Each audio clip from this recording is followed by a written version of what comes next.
மத்திய பிரதேசல ஹைகோர்ட்ல ஒரு வரலாற்று சிறப்புமிக்க தீர்ப்பு வந்திருக்கு. அது என்ன அப்படின்னு சொல்லி பார்த்தோம்னா, கிருதத்தில் எழுதப்பட்ட செய்யுள் அந்த மதில்கள்ல பொறிக்கப்பட்டிருக்கு. அது மட்டும் இல்லாம கோயில்ல இருக்கக்கூடிய தூண்கள்ல இருக்கக்கூடிய உருவங்கள இஸ்லாமியர்கள் வந்ததுக்கு பிறகு நாயர் விஷ்ணு சங்கர் ஜெயின் அவர்கள் இந்த கேஸ்ல ரொம்ப மும்முரமாக ஈடுபட்டு அவர் எல்லாமே அப்படியே லைவாவே காட்டினாங்க. இதெல்லாம் பாருங்க.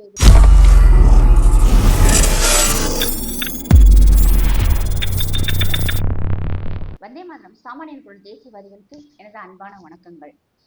மே 15ஆம் தேதி மத்திய பிரதேசல ஹைகோர்ட்ல ஒரு வரலாற்று சிறப்புமிக்க தீர்ப்பு வந்திருக்கு. அது என்ன அப்படின்னு சொல்லி பார்த்தோம்னா, போஜசாலா மந்திர் வெர்சஸ் கமாலுதீன் மௌலா மஸ்ஜித், இது இரண்டுக்கும் உண்டான ஒரு தீர்ப்பு வந்திருக்கு. இந்துடா படத்திற்கு உதவ QR கோடை பயன்படுத்திடுங்க. 2 ஜிபே நம்பர் இருக்கு, ஃபோன்பே நம்பரும் அதுதான். தாராளமாக அது மூலமாக நீங்க அனுப்பலாம். ஏதாவது உங்களுக்கு சிரமம் இருந்தால் அதுக்கு நீங்க கால் பண்ணி கேட்டுக்கலாம். இதுவரைக்கும் நீங்க இந்துடா படத்தை பார்க்கலன்னா அந்த லிங்கை கிளிக் பண்ணி தாராளமாக நீங்க பார்க்கணும், மற்றவங்களுக்கும் பகிரணும்னு நான் கேட்டுக்கிறேன். நன்றி, வணக்கம். அது ஒரு கோயில் தான். இந்த கோயில்ல இனிமேல் தொடர்ந்து இந்துக்கள் அவங்களுடைய பிரார்த்தனைகளையும் பூஜைகளையும் செஞ்சுக்கலாம் அப்படின்னு சொல்லிட்டு ஒரு தீர்ப்பு கொடுத்திருக்காங்க. இது என்ன அப்படின்னு சொல்லி பார்த்தோம்னா, கிட்டத்தட்ட 600 வருஷங்களாக இந்த போஜசாலா மந்திர் இது தொல்லியல் துறை, இந்தியாவின் தொல்லியல் துறை கட்டுப்பாட்டுல 600 வருஷமாக இருக்கு. 1903 இருந்து கே கே லேலே கே கே லேலே அப்படிங்கிற ஒரு தொல்லியல் துறை தலைவர், அவர் ஒரு எழுத்தாளரும் கூட. அவர் ஒரு கட்டுரை ஒண்ணு எழுதுறாரு. அவர் அந்த கோயிலை போய் பார்க்கும்போது அங்க இருக்கும் தரைகள் சுவர்கள்ல சமஸ்கிருத எழுத்துக்கள் இருக்கு. அது சரஸ்வதி தேவிக்கு உண்டான கோயில் அப்படின்னு சொல்லிட்டு அதற்குண்டான ஆதாரங்களை அவர் அந்த கட்டுரையில கொடுக்குறாரு. அந்த மதில்கள்ல பார்த்தோம்னா அது சரஸ்வதி தேவி புகழ்ந்து பாடக்கூடிய செயல்களும் இருந்திருக்கு. கிருதத்தில் எழுதப்பட்ட செய்யுள் அந்த மதில்கள்ல பொறிக்கப்பட்டிருக்கு. அது மட்டும் இல்லாம விஷ்ணுவின் இன்னொரு அவதாரமான கூர்ம அவதாரத்தினுடைய வடிவங்களும் அதற்குண்டான அர்த்தங்களும் அதுல இருந்திருக்கு. இதை ஃபுல்லா பார்த்துட்டு அவர் தன்னுடைய கட்டுரையில இதை ஃபுல்லா எழுத, இது ஒரு ஹிந்து கோயில் தான், இது ஒரு சரஸ்வதி கோயில் தான், இது இஸ்லாமியர்களுக்கு உண்டானது இல்ல அப்படின்னு சொல்லிட்டு அவர் ஒரு கட்டுரை ஒண்ணு சமர்ப்பிக்கிறார். இந்த சரஸ்வதி தேவி கோயில்ல சமஸ்கிருதம், இலக்கணம், இலக்கியம், மருத்துவம், வானசாஸ்திரம், கட்டிடக்கலை, இது எல்லாமே யோகா எல்லாமே அங்க இருக்கும் மாணவர்களுக்கு சொல்லி கொடுத்திருக்காங்க. இதை பற்றிய குறிப்புகள் பின்னாடி அந்த வம்சத்துல இருந்து வரக்கூடிய அர்ஜுன வர்மன் அப்படிங்கிற ஒரு அரசர் அதற்குண்டான குறிப்புகளை ஃபுல்லா எடுத்து அதுக்கு அடுத்து பின்னாடி வரும் சந்ததிகள் தெரிஞ்சுக்கிட்டோம் அப்படிங்கிற குறிப்புகளையும் அவர் எழுதி வைக்கிறார். அந்த கோயில்ல இருக்கக்கூடிய தூண்கள்ல இருக்கக்கூடிய உருவங்களை இஸ்லாமியர்கள் வந்ததுக்கு பிறகு அந்த உருவங்கள் சிதைக்கப்பட்டு சிமெண்டால பூசப்பட்டிருக்கு. அது மட்டும் இல்லாம அந்த சமஸ்கிருத எழுத்துக்கள், அதுல இருக்கும் உருவங்கள், அதுல சொல்லப்பட்ட கதைகள், நாடகமே கிட்டத்தட்ட ஒரு 4 லைன் இருக்கு. சரஸ்வதி தேவி வைக்கப்பட்ட அந்த கருவறை இப்ப பார்த்தோம்னா ஃபுல்லா சிமெண்டால பூசி மொழி அஜான், அதாவது பாங்கு தொழுகிறதுக்கு சொல்லக்கூடிய அந்த அஜான் சொல்லக்கூடிய இடமாக மாற்றி வச்சிருக்கிறாங்க. அங்க இருக்கும் மதில்கள்ல விஜயஸ்ரீ நாட்டிகா அப்படிங்கிற அந்த நாடகத்தை பற்றிய குறிப்புகளும் அதனுடைய வசனங்களுமே இருக்குது. இதெல்லாம் பார்த்துட்டு தான் கே கே லேலே அவர்கள் அந்த வரலாற்றுல அவர் எழுதின வரலாற்று கட்டுரையில இதை ஃபுல்லா எழுதி வச்சது மட்டும் இல்லாம அவர் இந்திய அரசாங்கத்திட்ட ஒரு கோரிக்கையை வச்சுட்டு கேஸ் ஒண்ணு ஃபைல் பண்றாங்க. இது இந்துக்கள் பயன்படுத்திய கோயில் தான், பின்னாடி வந்த இஸ்லாமியர்கள் தான் இதை மசூதியாக மாற்றிருக்காங்க அப்படின்னு சொல்லி கிட்டத்தட்ட 2000 பக்கங்கள் கொண்ட ஒரு அறிக்கை ஒண்ணு சமர்ப்பிக்கிறாங்க. அவர் மட்டும் இல்ல, இப்ப நம்ம பிரபலமாக இருக்கக்கூடிய இந்துடா படத்திற்கு உதவ QR கோடை பயன்படுத்திடுங்க. 2 ஜிபே நம்பர் இருக்கு, ஃபோன்பே நம்பரும் அதுதான். தாராளமாக அது மூலமாக நீங்க அனுப்பலாம். ஏதாவது உங்களுக்கு சிரமம் இருந்தால் அதுக்கு நீங்க கால் பண்ணி கேட்டுக்கலாம். இதுவரைக்கும் நீங்க இந்துடா படத்தை பார்க்கலன்னா அந்த லிங்கை கிளிக் பண்ணி தாராளமாக நீங்க பார்க்கணும், மற்றவங்களுக்கும் பகிரணும்னு நான் கேட்டுக்கிறேன். நன்றி, வணக்கம். லாயர் விஷ்ணு சங்கர் ஜெயின் அவர்கள் இந்த கேஸ்ல ரொம்ப மும்முரமாக ஈடுபட்டு இப்ப அதுல வெற்றியும் அடைஞ்சிருக்காரு. இன்னைக்கு ஹைகோர்ட் என்ன சொல்லியிருக்காங்கன்னா, அதுல இருக்கும் ஆதாரங்களின் அடிப்படையில் அதுல சொல்லப்பட்டிருக்க மற்ற விஷயங்கள் எல்லாமே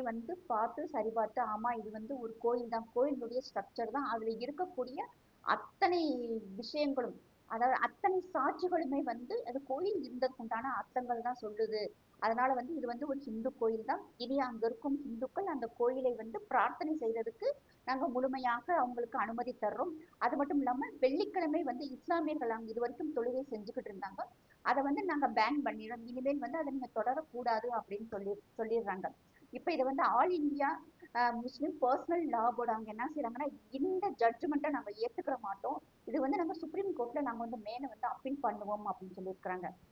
அவங்க என்ன சொல்றாங்கன்னா, 1991 அதற்கு பின்னாடி இந்த சட்டங்கள் பார்த்தோம்னா 1947 இந்தியா பாகிஸ்தான் பிரியும் போது இந்தியாவில் இருக்கும் அந்த மத கூடங்கள், மத வழிபாட்டு தலங்கள் எல்லாமே வந்து அப்படி அப்படியே இருக்கட்டும் அப்படின்னு சொன்னாங்க இல்லையா, அதை வந்து பிடிச்சுக்கிட்டு இவங்க இதை வந்து நாங்க இத்தனை நாள் நாங்க தொழுதுகிட்டு இருந்தோம், இந்த இடம் வந்து நீங்க இந்துக்களுக்கும் சொல்லி ஒரு சார்பாக சொல்லக்கூடாது, அவங்க சொல்லப்பட்ட டாக்குமெண்ட்ல இருந்து மட்டுமே நீங்க சொல்லக்கூடாது, அதாவது இப்ப இருக்கிற சட்டங்களையுமே வந்து நீங்க மதிக்கணும் அப்படிங்கிற மாதிரி சொல்லியிருக்கிறாங்க. அது மட்டும் இல்லாம personal law board Kamal Maulana Majid கமிட்டியினுடைய இருக்காங்க இல்லையா, அந்த ஆட்களுக்கும் வந்து நாங்க moral and financial and lawyer சப்போர்ட்டும் வந்து நாங்க லீகல் சப்போர்ட்டும் வந்து நாங்க அவங்களுக்கு கொடுப்போம், இதை வந்து நாங்க சுப்ரீம் கோர்ட் வரைக்கும் நாங்க எடுத்துட்டு போவோம் அப்படின்னு வந்து பர்சனல் லா போர்டு வந்து சொல்லுது. ஒரு கோயில், அது கோயிலுக்கு உண்டான எல்லா அர்த்தங்களுமே எல்லா அம்சங்களுமே அதுல இருக்கு. இதுக்கு முக்கியமான காரணம், நான் இந்த ஜட்ஜ்மெண்ட் மட்டும் நான் சொல்லல, கௌதம் கட்டார் அப்படிங்கிற ஒரு இளைஞர் சனாதன மகா சங்கத்தின் நிறுவனர். அவருடைய வீடியோ நான் அடிக்கடி பார்ப்பேன். அவர் கிட்டத்தட்ட ஒரு 3 மாசத்துக்கு முன்னாடியே வந்து நேரடியாக போய் அதை ஃபுல்லா அவங்க வந்து ரிசர்ச் பண்றாங்க. அடிக்கடி அவருடைய வேலையை பார்த்தோம்னா, கோயில்கள் வந்து எந்த முறையில இருக்கு, மஜித்தா கோயிலா அப்படின்னு சொல்லிட்டு ரிசர்ச் பண்ணும்போது அவர் எல்லாமே வந்து அப்படியே லைவாவே காட்டினாங்க. இதெல்லாம் பாருங்க, இது வந்து இங்க இருக்க பிள்ளையார் சிம்பல், அதே மாதிரி ஹனுமான் சிம்பல், இந்த கூர்ம அவதாரம் ஆமை அதனுடைய சிம்பல் இருக்கும், சமஸ்கிருத எழுத்துக்கள் இருக்கும், எல்லாமே அவர் காமிச்சாரு. அப்ப இஸ்லாமியர்களும் கூட இருந்தாங்க. இவங்க இந்த இந்துக்களுடைய டீம் போய் அதை ரிசர்ச் பண்ணும்போது அவ்வளவு பெரிய அந்த ஹால் எல்லாம் பார்த்தோம்னா தூண்கள், அந்தந்த தூண்கள்ல பார்த்தோம்னா இந்த சப்ஜெக்ட் வந்து எடுத்திருக்காங்கிறதுக்கு உண்டான ஆதாரங்களுமே வந்து அது சமஸ்கிருதத்துல இருக்கு, நமக்கு அது தெரியாது. அவர் அது ஃபுல்லாவே வந்து சொல்லுவாரு. கௌதம் கட்டார் வந்து ஒரு இஸ்லாமியர்களுக்கு தெரியக்கூடிய விஷயங்களை விட அவருக்கு அதிகமாக தெரியும். அந்த அளவுக்கு அவரு குரானையும் ஹதீஸையும் வந்து கரைச்சு குடிச்சு வச்சிருப்பாரு. அவ்வளவு அழகா வந்து அரபி மொழியில பேசுவாரு, அரபிக்கு எழுத தெரியும். எங்க இஸ்லாமியர்களுக்கு வந்து அவர் அந்த அளவுக்கு புத்தி சொல்லுவாரு, அந்த அளவுக்கு அவர் வந்து எக்ஸ்பர்ட்னு சொல்லலாம் அரபியில. அவர் வந்து இந்த கோயில்கள், அந்த சனாதன தர்மம், இன்னைக்கு இருக்கும் இளைஞர்கள், இன்னைக்கு இருக்கும் பேரண்ட்ஸ் வந்து எந்த மாதிரி சரியில்லாம இருக்கிறாங்க, இதெல்லாம் நம்ம மாத்திக்கணும் அப்படின்னு சொல்லிட்டு நிறைய மேடை பேசுவாங்க. நீங்க அந்த அவருடைய பேர் வந்து கௌதம் கட்டார், அவருடைய போட்டோவும் நாங்க போறோம், நீங்க ஃபேஸ்புக்லயோ யூடியூப்ல போய் பார்த்தோம்னா நமக்கே வந்து அவர் என்ன மாதிரி விஷயங்களை பேசுறாங்கன்னு தெரியும்.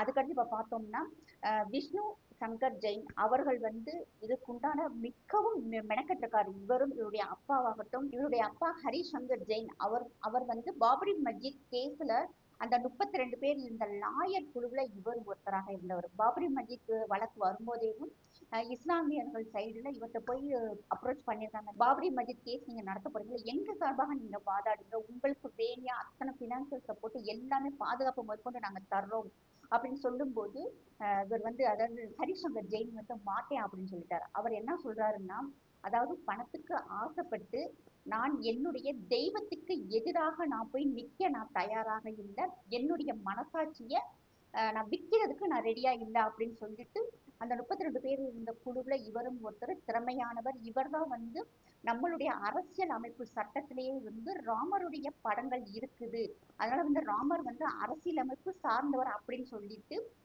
முதல்ல கோர்ட்ல வாதமாக எடுத்து வச்சு அதனுடைய அடிப்படையில தான் பார்த்தோம்னா பாபரி மஜித்தினுடைய தீர்ப்பு வந்து வருது. அந்த சமயத்துல பார்த்தோம்னா இவங்க வந்து பிலோ மிடில் கிளாஸ் ஃபேமிலியா இருந்திருக்காங்க. அப்ப அவருடைய மகன் சொல்றாரு, அந்த சமயத்துல எங்களுக்கு வந்து பணம் வந்து மிகப்பெரிய விஷயம், ஆனா என்னுடைய அப்பா வந்து பணத்துக்கு ஆசைப்படாம எங்களுடைய தர்மத்தையும் எங்களுடைய தெய்வங்களையும் எங்களுடைய தேசத்தையும் காப்பாத்துறது தான் வந்து எங்களுக்கு முதன்மையாக கடமையாக இருந்தது. அந்த சமயத்துல இவர் தனியாவே நான் கோர்ட்டு போவாராம், தனியாவே தான் வருவாரா, யாரும் சப்போர்ட்டுக்கே வரமாட்டாங்களாம்.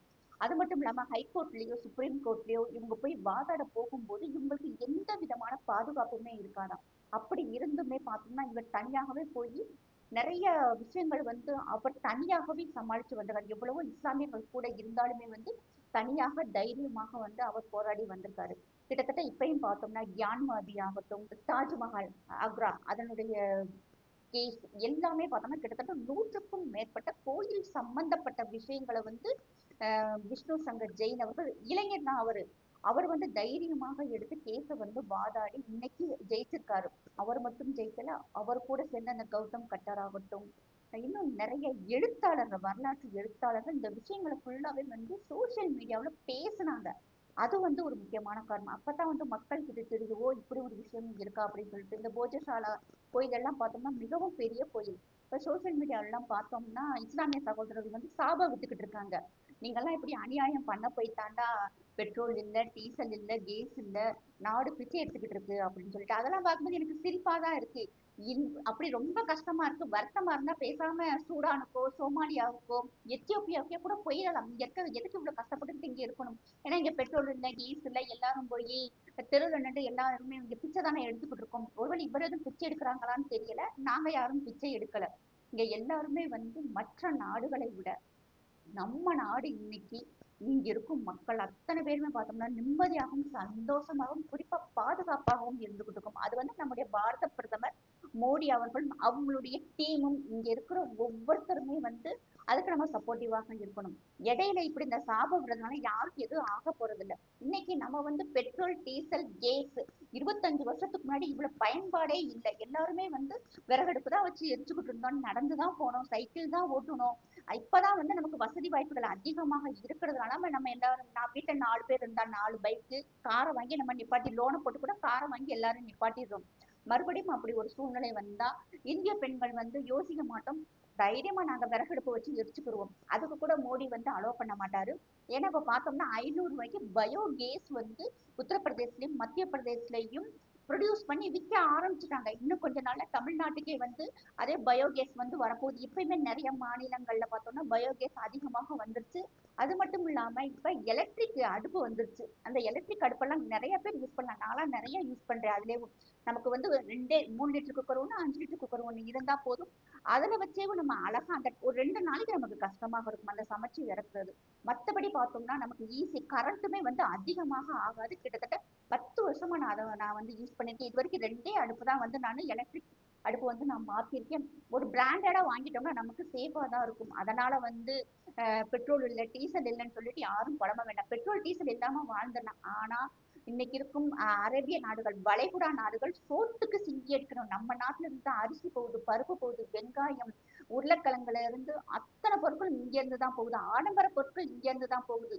ஆடம்பர பொருட்களை கூட விடுங்க. இன்னைக்கு நம்ம தயாரிக்கும் உணவுப் பொருட்கள்ல நிறைய வந்து துருக்கி முதற்கொண்டு நம்ம கொடுக்குறோம். மெடிசின்ஸ் வந்து கிட்டத்தட்ட உலகத்துல 150க்கும் மேற்பட்ட நாடுகளுக்கு நம்ம நாட்டு மெடிசின்ஸ் தான் போகுது. மூலப்பொருட்கள் இங்க இருந்து தான் போகுது. நம்ம வந்து பெட்ரோல் டீசலுக்கு மட்டும்தான் அவங்கள சார்ந்து இருக்கோம். மற்றபடி இன்னைக்கு வந்து நம்ம சுயசார்பு இந்தியாவாக மாறிட்டோம். நம்மளால எல்லாமே முடியும். அதனால வந்துட்டு இந்த சாப விடுறதுனாலலாம் இங்க ஒண்ணும் ஆக போறது இல்ல. அது மட்டும் இல்லாம முடிஞ்ச அளவுக்கு அசிங்கமான வார்த்தைகளை பயன்படுத்தாதீங்க. தேடி பாக்குறதுல என்ன கஷ்டம்? ஏன் இவ்வளவு ஒரு வருத்தமான விஷயம் எனக்கு தெரியல. போஜசாலா, கமலா, மந்திர்னு வரும்போதே அங்க இன்னொன்னு ஒண்ணு, இந்த கமலான்னு சொல்ல ஞாபகம் வருது. அந்த தாமரை சிம்பிள்ஸ் அதிகமான இடத்துல இருக்கு. இன்னொன்னு நான் ஏன் இவ்வளவு ஸ்ட்ராங்கா பேசுறேன்னா, இஸ்லாமிய பள்ளிவாசல்கள் அதாவது இஸ்லாமியர்களுடைய பள்ளிவாசல்களோ மஜித்துகளோ அதாவது வந்து கற்களால் கட்டப்பட்டது இல்லை. கற்களால நாங்க கட்ட மாட்டோம் அப்படின்னு எனக்கு நல்லா தெரியும். முகலாயர்கள் வந்தாலும் சரி, துருக்கியர்கள் இங்க வரும்போதே பார்த்தோம்னா பளிங்குகள்ல தான் கட்டியிருப்பாங்களே தவிர அவங்களுடைய கட்டடக்கலையே வேறு மாதிரி இருக்கும். இவங்க இப்ப நிறைய மஜித் மாதிரி போட்டோஸ் வருது. அது வந்து பின்னாடி வந்து இவங்க எடுத்துருவாங்களே தவிர முன்னாடி பக்கமும் உள்ள இருக்கிற கோயில்களையுமே நம்ம பார்த்தோம்னா அதனுடைய தூண்கள் ஆகட்டும், மற்ற இடங்கள், அந்த கொடிமரம் வைக்கக்கூடிய இடம் எல்லாமே நமக்கே தெரியும் அது வந்து ஒரு கோயில் தான் அப்படின்னு சொல்லிட்டு. அதனால இதுல வந்து நம்ம சாபம் விடுறதோ எதுவுமே தேவையில்லை. நம்ம தேடி படிச்சுட்டாலே போதும். அதனால வந்து ரொம்ப கஷ்டப்பட்டுட்டு யாரும் இங்க இந்தியாவுல வந்து யாரும் இங்க இருக்க சொல்லி கையை பிடிச்சு உட்கார வைக்கல. இருக்க இஷ்டம் இல்லாட்டி தயவு செய்து வெளியேறிடுங்க. அதாவது நம்ம இந்திய அரசாங்கம் குறிப்பா வந்து அஸ்ஸாம் வந்து உத்தரப்பிரதேச கவர்மெண்ட் இங்க பாகிஸ்தான் போகணுமா, பங்களாதேஷ் போகணுமா, சிரியா போகணுமா, சூடான் போகணுமா, எத்தியோப்பியா போகணுமா, எந்த நாட்டுக்கு வேணாலும் கவர்மெண்ட் செலவுலயே அனுப்பி விடுறதுக்கு ரெடியா இருக்காங்க. நீங்க அந்த கவர்மெண்ட்டை வந்து ஒரு மெயில் அனுப்பிச்சா போதும், உங்களை பத்திரமா கொண்டு போய் இறக்கி விட்டுருவாங்க. அவ்வளவுதான். கே லேலே அவர்கள் எழுதின அந்த கட்டுரையில பார்த்தோம்னா அவர் 3 விஷயம் முக்கியமாக சொல்லியிருக்காரு. ஒண்ணு, அந்த மதல்ல இருந்த சிம்பல் ஆகட்டும், அந்த செய்யுள் நாடகங்கள், அது எல்லாமே வந்து ஒரு இந்து கோயில் அப்படிங்கிற ஒரு அடையாளம். இரண்டாவது, போஜராஜன் அவர்கள் அந்த மன்னர் ஆண்ட காலத்துல சாளுக்கிய மன்னர்கள் அவங்கள போய் ஆக்கிரமிப்பு பண்ணும்போது அங்க இருந்த நூலகங்களும் அங்க இருந்த சரஸ்வதி தேவி சிலையும் வந்து மேற்கு இந்தியாவுக்கு நாங்க பத்திரமாக கொண்டு போயிட்டோம். நூலுன்னு சொல்லல, நூலகங்கள் அத்தனையுமே வந்து மேற்கு இந்தியாவுக்கு கொண்டு போயிட்டு அதை ஃபுல்லாவே வந்து நாங்க நகலெடுத்து வச்சிருந்ததாகவும் குறிப்புகள் சொல்லுது. இப்ப பார்த்தோம்னா சரஸ்வதி தேவி சிலை குஜராத்துக்கு கொண்டு போகப்பட்டு அங்க சோம்நாத் கோயிலுக்கு பக்கத்திலேயும் ஒரு கோயில் வந்து நிறுவிருக்காங்க. அந்த சிலை இப்ப இருக்கா என்னன்னு தெரியல. ஆனா என்ன சொல்றாங்கன்னா இன்னொரு எழுத்தாளர் என்ன சொல்றாங்கன்னா, இதனுடைய சிலை வந்து இங்க இருக்கிறது ஒரிஜினல் இல்லை, இது வந்து பிரிட்டிஷ் அருங்காட்சியகத்துலதான் இருக்கு, அதுதான் வந்து உண்மையான சரஸ்வதி தேவியின் சிலை, அதை வந்து இந்தியாவுக்கு கொண்டு வர்றதுக்கு நம்மளுடைய இந்திய அரசாங்கம், நம்முடைய மத்திய அரசாங்கம் வந்து நமக்கு சப்போர்ட் பண்ணணும் அப்படின்னு சொல்லி. இன்னொரு தரப்பினர் என்ன சொல்றாங்க, இல்ல இந்த சிலை வந்து ஜெயினர்கள்ட்ட வந்து ஒப்படைக்கும், ஜெயினர்கள் வந்து அதை பாதுகாப்பாக வச்சிருக்கிறாங்க, அவங்க வந்து அதை தன்னுடைய தெய்வமாக அவங்க வழிபட்டுக்கிட்டு இருக்காங்க அப்படிங்கிறாங்க. அப்போ ஒண்ணு சோம்நாத் கோயில் குஜராத்ல இருக்கு, சோம்நாத் கோயில் பக்கத்துல இருக்கா, இல்ல பிரிட்டிஷ் அருங்காட்சியகத்துல இருக்கா, இல்ல ஜெயினர்கள்ட்ட இருக்கா, இதுல வந்து ஒரு குழப்பமான சூழ்நிலை இருக்கு. ஆனா பெரும்பாலும் என்ன சொல்றாங்கன்னா, பிரிட்டிஷ் அருங்காட்சியகத்துல இருக்கிறது தான் வந்து நம்மளுடைய உண்மையான சரஸ்வதி சிலை அப்படின்னு சொல்றாங்க. மூன்றாவது, போஜராஜனுடைய ஆட்சி காலத்துலதான் அவர் இருக்கும்போது மிகப்பெரிய சிவன் கோயில் ஒண்ணு கட்டினதாகவும், அந்த கட்டடக்கலையும் இதுவும் வந்து கிட்டத்தட்ட ஒத்து போகுது, அதனால இது வந்து போஜராஜன் கட்டினது, அதற்குண்டான குறிப்புகள் வந்து அந்த சிவன் கோயிலே இருக்கு அப்படின்னு சொல்லியிருக்காங்க. கிட்டத்தட்ட பார்த்தோம்னா இன்றைக்கு வந்து இது வரலாற்று சிறப்புமிக்க ஒரு நிகழ்வாக இந்தியா முழுவதுமே பாக்குறாங்க. இது வந்து இஸ்லாமியர்கள் வந்து கண்டிப்பாக நம்மளாம் போய் தேடி பார்த்து படிக்கணும். இதுல நம்ம வந்து பாராட்ட வேண்டியது ரெண்டு பேர். ஒண்ணு வந்து விஷ்ணு சங்கர் ஜெயின் அண்ட் ஹரிசங்கர் ஜெயின். இதுல ரொம்பவும் வந்து முனைப்போட இருந்தவர் பார்த்தோம்னா விஷ்ணு சங்கர் ஜெயின் அண்ட் கௌதம் கட்டர். இவங்கதான் வந்து இந்தியாவினுடைய ஹெரிட்டேஜை பாதுகாக்கக்கூடிய ஹீரோஸ் அப்படின்னு சொல்றாங்க. நம் தேசத்தினுடைய தர்மத்தையும் பண்பாட்டையும் கலாச்சாரத்தையும் கோயில்களையும் மீட்டெடுக்கிறதுல இவங்களுடைய பங்கு வந்து உண்மையிலே வந்து மிகவும் அதிகம் தான் சொல்ல முடியும். இன்னும் வந்து 100க்கும் மேற்பட்ட கோயில்கள் மேல் வந்து இவங்க கேஸ் போட்டிருக்காங்க. அதுலயே வந்து நாங்க தான் வந்து ஜெயிப்போம். ஏன்னா எங்களுடைய சட்ட போராட்டம் வந்து நேர்மையானது, சரியானது. நாங்க கொடுக்குற ஒவ்வொரு ஆதாரங்களுமே வந்து வரலாற்றினுடைய அடிப்படையிலானது. அதனால வந்து எங்களுக்கு நாங்க கண்டிப்பாக மற்ற கோயில் விஷயங்கள்லயுமே வந்து எங்களுக்கு தான் வந்து முக்கியமாக அவங்க சொல்றது பார்த்தோம்னா, எங்களின் சட்டத்திற்கு உண்டான ஆராய்ச்சி வந்து மிகவும் வலுவானது அப்படிங்கிறாங்க. அதுதான் இங்க முக்கியமான விஷயம். இவங்களுடைய பணி வந்து தொடரட்டும். ஜெய்ஹிந்த், ஜெய் பாரத். இந்துடா படத்திற்கு உதவ QR கோடை பயன்படுத்திடுங்க. 2 ஜிபே நம்பர் இருக்கு, ஃபோன்பே நம்பரும் அதுதான். தாராளமாக அது மூலமாக நீங்க அனுப்பலாம். ஏதாவது உங்களுக்கு சிரமம் இருந்தால் அதுக்கு நீங்க கால் பண்ணி கேட்டுக்கலாம். இதுவரைக்கும் நீங்க இந்துடா படத்தை பார்க்கலன்னா அந்த லிங்கை கிளிக் பண்ணி தாராளமாக நீங்க பார்க்கணும், மற்றவங்களுக்கும் பகிரணும்னு நான் கேட்டுக்கிறேன். நன்றி, வணக்கம்.